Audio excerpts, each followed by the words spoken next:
नमस्कार साथियों, daily current affair show में आप सभी का बहुत बहुत स्वागत है। आज 14 सितंबर 2025 की तारीख है। आज का करंट अफेयर और उसका स्टैटिक जीके इस वीडियो क्लास में हम लोग पढ़ा जाएगा। आइए जल्दी से शुरू करते हैं। पहला प्रश्न पूछा गया है, नेपाल की अंतरिम प्रधानमंत्री कौन बनी? तो अभी हाल ही में नेपाल में हुए हिंसक आंदोलन के बाद अंतरिम प्रधानमंत्री सुशीला कार्की जी को बना दिया गया है।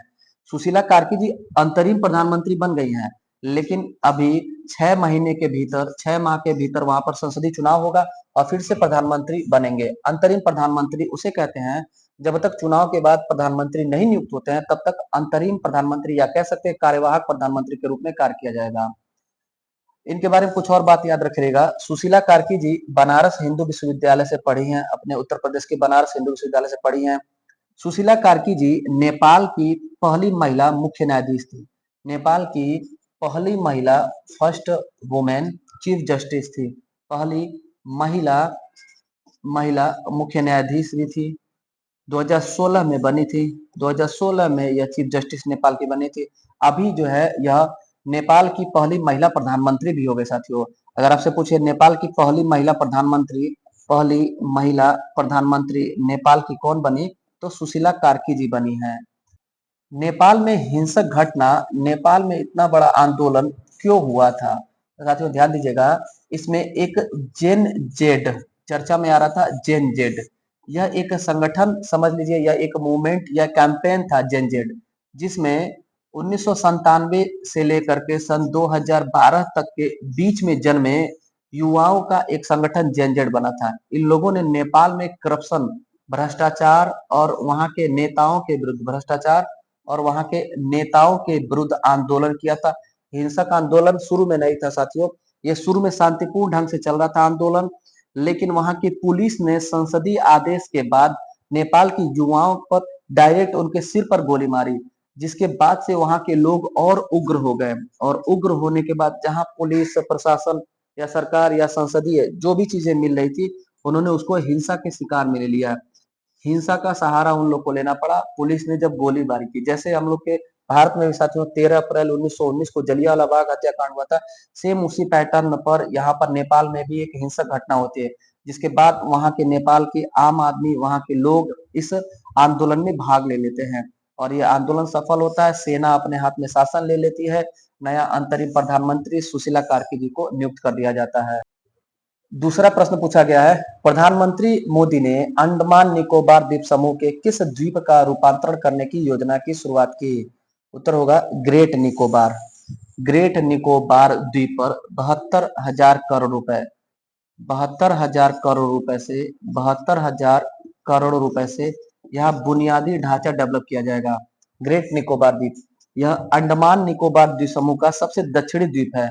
अंडमान द्वीप समूह जो है हमारा केंद्र शासित राज्य, उसका सबसे दक्षिणी द्वीप है। कह सकते हैं हम भारत का सबसे दक्षिणतम द्वीप है। भारत का सबसे दक्षिणतम द्वीप है ग्रेट निकोबार द्वीप। इसी द्वीप के डेवलपमेंट के लिए 72,000 करोड़ रुपए पीएम मोदी जी ने आवंटन किया और योजना का शुरुआत किया। साथियों ये 30 वर्षों में पूरा होगा। 30 वर्षों में चरणबद्ध तरीके से इसका कार्य पूरा किया जाएगा। ग्रेट निकोबार का डेवलपमेंट किया जाएगा, बुनियादी ढांचा डेवलप किया जाएगा, कनेक्टिविटी यहाँ पर बढ़ाई जाएगी। ग्रेट निकोबार 72,000 करोड़, 30 वर्षों में डेवलपमेंट, भारत का सबसे दक्षिणतम द्वीप। तीसरा प्रश्न पूछा गया है, पीएम मोदी ने बैराबी सैरांग नई रेल लाइन का उद्घाटन किस राज्य में किया? बैराबी सैरांग हमारे भारत में मिजोरम राज्य में नई रेल लाइन शुरू की गई, जिसकी कुल लंबाई 51 किलोमीटर कुल लंबाई रहेगी और 8,000 करोड़ रुपए खर्च होगा। 8,000 करोड़ रुपए इस नए रेलवे लाइन को बिछाने में, परियोजना में खर्च होगा। बैराबी सैरांग मिजोरम में है और मिजोरम की राजधानी आइजोल को कनेक्ट करेगा। मिजोरम की राजधानी आइजोल को यह रेल लाइन से जोड़ेगा। यह परियोजना याद रखे रहेंगे, पूछ देगा परीक्षा में कि भारत की किस राज्य की राजधानी अभी हाल ही में रेल लाइन से जोड़ने के लिए तैयार होगी? तो आप उत्तर करेंगे मिजोरम की राजधानी आइजोल। चौथा प्रश्न पूछा गया है, भारतीय नौसेना ने आईएनएस अरावली को किस स्थान पर नौसेना में कमीशन किया? उत्तर होगा गुरुग्राम। गुरुग्राम कहां पर है? हरियाणा में है। हरियाणा का शहर है गुरुग्राम, जिसका पूर्व में नाम था गुड़गांव। यहीं पर भारतीय नौसेना का आईएनएस अरावली एक केंद्र है साथियों, ये जहाज नहीं है, एक केंद्र है जहां पर सूचना संचार सूचना और नियंत्रण केंद्र स्थापित होगा। संचार सूचना और नियंत्रण केंद्र स्थापित होगा जो एआई प्रौद्योगिकी से लैस होगा। अगर मैप में आप देखेंगे तो हमारे भारत के मैप में यहाँ पर हरियाणा राज्य में गुरुग्राम स्थित है, जहां से समुद्री सीमा काफी दूर है, न्यूनतम जो है 1100 किलोमीटर दूर समुद्री सीमा है।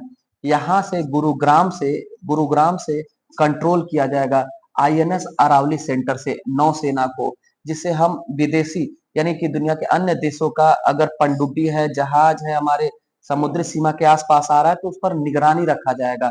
मित्र और शत्रु देशों के जो भी नौसैनिक परिवहन होंगे, आवागमन होगा, उस पर नियंत्रण रखा जाएगा, उस पर निगरानी रखा जाएगा। इसके लिए गुड़गांव या गुरुग्राम में आईएनएस अरावली की स्थापना की गई है।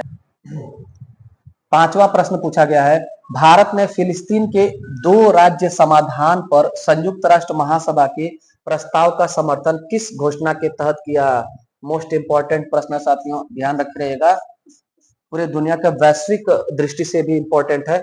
न्यूयॉर्क घोषणा, न्यूयॉर्क घोषणा इसका उत्तर होगा। न्यूयॉर्क घोषणा एक फिलिस्तीन और इजराइल का जो संघर्ष चल रहा था, दशकों से चल रहा संघर्ष, इसके लिए 2 राज्य समाधान एक घोषणा पत्र जारी हुआ है, जिसका नाम न्यूयॉर्क घोषणा भी है। इसको जारी किया संयुक्त राष्ट्र संघ के महासभा ने। यूएनओ का जो एक अंग है, जनरल असेंबली महासभा, उसने एक घोषणा जारी किया, न्यूयॉर्क घोषणा। इस घोषणा पत्र में लिखा हुआ है कि कितने राज्य, कितने देश ऐसे हैं जो चाहते हैं कि इजराइल और फिलिस्तीन अलग अलग 2 देश बने और इजराइल फिलिस्तीन का विवाद का समाधान हो जाए। तो हमारे भारत ने इसके पक्ष में वोट दिया और इसके पक्ष के साथ, भारत के पक्ष के साथ टोटल दुनिया के 142 देशों ने पक्ष में वोट कर दिया। मतलब कि 142 देश ऐसे हैं जो चाहते हैं कि इजराइल और फिलिस्तीन का सीमा विवाद समाप्त हो जाए और इजराइल और फिलिस्तीन अलग अलग एक देश हो जाए, शांतिपूर्ण देश हो जाए। लेकिन अगर पूछे कि इसका प्रस्ताव किसने लाया था, तो याद रख रहेगा, इसका प्रस्ताव फ्रांस और सऊदी अरब ने मिलकर के लाया था। फ्रांस और सऊदी अरब, अरब में साथियों सऊदी अरब देश, इन दोनों देशों ने मिलकर के न्यूयॉर्क घोषणा का प्रस्ताव लाया था। 142 दुनिया के देशों, लेकिन देशों की संख्या 200 से ज्यादा है दुनिया भर में। 10 देशों ने विरोध में वोट किया है कि 2 देश नहीं बनेंगे और 12 देश जो थे वो न्यूट्रल थे, यानी कि किसी पक्ष में वोट नहीं डाले हैं वो लोग। तो 10 में आप एक नाम याद रख रहिएगा, जो दुनिया में कभी शांति नहीं चाहता है, वो देश अमेरिका, जो पूरे दुनिया का सबसे ज्यादा हथियार सप्लाई करता है अमेरिका। अगर इजराइल फिलिस्तीन का युद्ध समाप्त हो जा रहा है तो अमेरिका का हथियार का आपूर्ति नहीं हो पाएगा, इसका खपत नहीं हो पाएगा। इसलिए अमेरिका ने इसके विपक्ष में वोट डाला है कि इजराइल और फिलिस्तीन जो है अलग अलग देश नहीं बने, शांतिपूर्ण ढंग से न रहे। इतना बात याद रख रहिएगा। छठा प्रश्न पूछा गया है, किस चिड़ियाघर में एशियाई विशालकाय कछुओं का प्रजनन किया गया है? उत्तर होगा मणिपुर में, मणिपुर चिड़ियाघर में। मणिपुर राज्य में स्थित मणिपुर चिड़ियाघर में एशियाई विशालकाय कछुओं का प्रजनन किया गया। उत्तर होगा सी। डिटेल देखिएगा यहाँ पर साथियों, आर्टिफिशियल इक्यूबेशन किया गया। Artificial incubation, artificial incubation Hindi में इसे कहेंगे कृत्रिम, कृत्रिम उष्मायन, कृत्रिम उष्मायन किया गया। किसका किया गया? तो एशियाई विशालकाय कछुओं का। इसका वैज्ञानिक नाम पूछ सकता है, वैज्ञानिक नाम एशियाई जो कछुआ होता है, इसका वैज्ञानिक नाम है, याद रखे रहेंगे, मानौरिया एमिस फायरिस।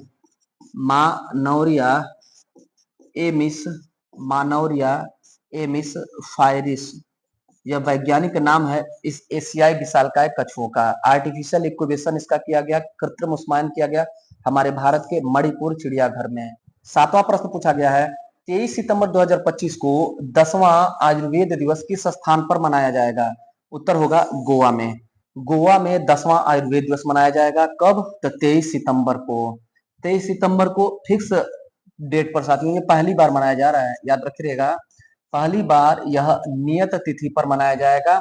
अब से जो है हर साल 23 सितंबर को हमारे देश में राष्ट्रीय युवा दिवस मनाया जाएगा। पूर्व में क्या था? पूर्व में धनतेरस के दिन, यानी कि धनवंतरी, धनवंतरी जयंती पर, धनवंतरी जयंती पर धनतेरस के दिन यह मनाया जाता था। जो डेट आगे पीछे थोड़ा सा होता है, लेकिन अब जो है 23 सितंबर को हर साल मनाया जाएगा। थीम इसका पूछ ले आपसे तो याद रख रहिएगा, Ayurveda for Ayurveda Ayurveda for people Ayurveda for people and planet and planet, ये थीम रहेगा। 23 सितंबर राष्ट्रीय आयुर्वेद दिवस का थीम रहेगा Ayurveda for people and planet. आठवां प्रश्न पूछा गया है, 11 सितंबर 2025 को किस शिक्षण संस्थान ने अपना पहला अंतरराष्ट्रीय कैंपस दुबई में शुरू किया? दुबई में पहला अपना अंतरराष्ट्रीय कैंपस आईआईएम अहमदाबाद ने शुरू किया। याद रखिएगा, आईआईएम अहमदाबाद ने अनाउंस किया कि दुबई में अपना पहला अंतरराष्ट्रीय कैंपस खोलेगा, शिक्षण संस्थान का एक अपना पहला अंतरराष्ट्रीय कैंपस खुलेगा आईआईएम अहमदाबाद, जहां पर मौजूद थे साथियों हमारे देश के शिक्षा मंत्री धर्मेंद्र प्रधान जी, और दुबई के वहां के प्रिंस भी मौजूद थे।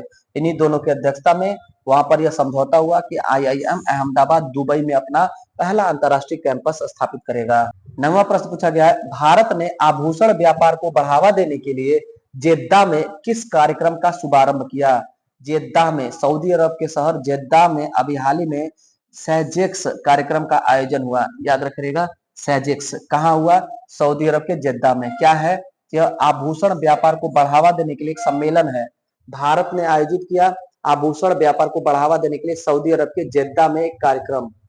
अच्छा, सेजेक्स का फुल फॉर्म पूछ दे तो याद रखिएगा, एस से हो जाएगा सऊदी और ए से अरब हो जाएगा, यानी कि सऊदी अरब,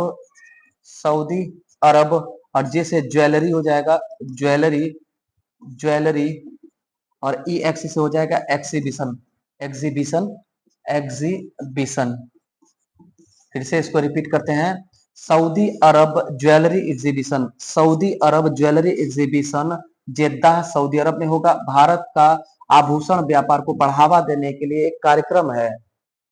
10वां प्रश्न है, भारत ने स्वच्छ और सतत ऊर्जा के दिशा में मील का पत्थर छू लिया।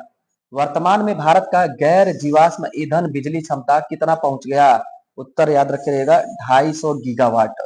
हमारे भारत ने 250 गीगावाट गैर परंपरागत ऊर्जा या गैर जीवाश्म ऊर्जा लक्ष्य प्राप्त कर लिया है, जो 2030 का भी आप याद रखेंगे।